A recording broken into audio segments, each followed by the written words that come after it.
Donc le circuit, c'est quand même un circuit qui existe depuis l'ouverture 72, qui a été créé par un ami qui s'appelait François Chambellan. Il fallait le faire à cette époque-là. Ce circuit a évolué, il a reçu la F1 jusqu'en 82.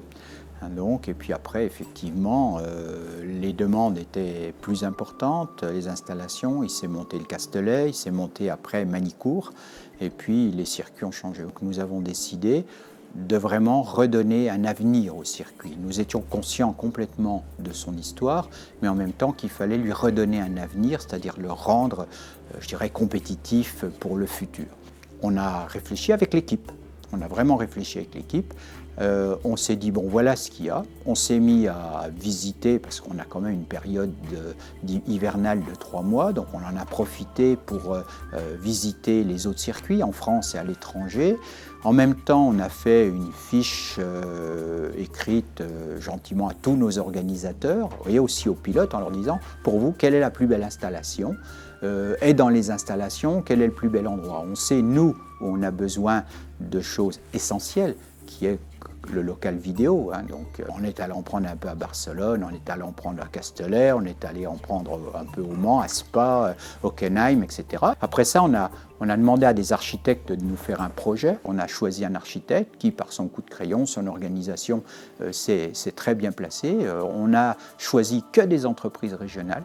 Et puis ça aboutit, il y a 2 ans, enfin 1 an et demi, ça aboutit sur la décision avec un vrai plan d'action à tout niveau. Et donc aujourd'hui, nous sommes ouverts, donc nous avons reçu des gens avant-hier, alors évidemment, on a encore un petit peu de finition, mais globalement, le projet tient la route, les connexions sont faites, tout le plus dur, le plus technique, technologique est fait. Et maintenant, on voulait aller plus loin, c'est-à-dire se dire comment on peut augmenter le potentiel du circuit pour recevoir de plus grosses compétitions.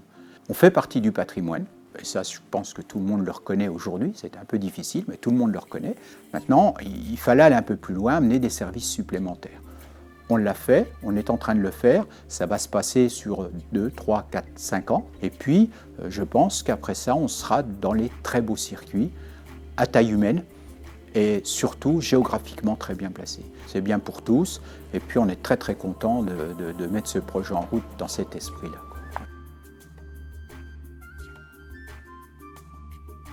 Je ne parlerai pas de spectateurs, je parlerai de gens qui fréquentent le circuit. On est autour de 250 000 personnes. Pour nous, c'est essentiel.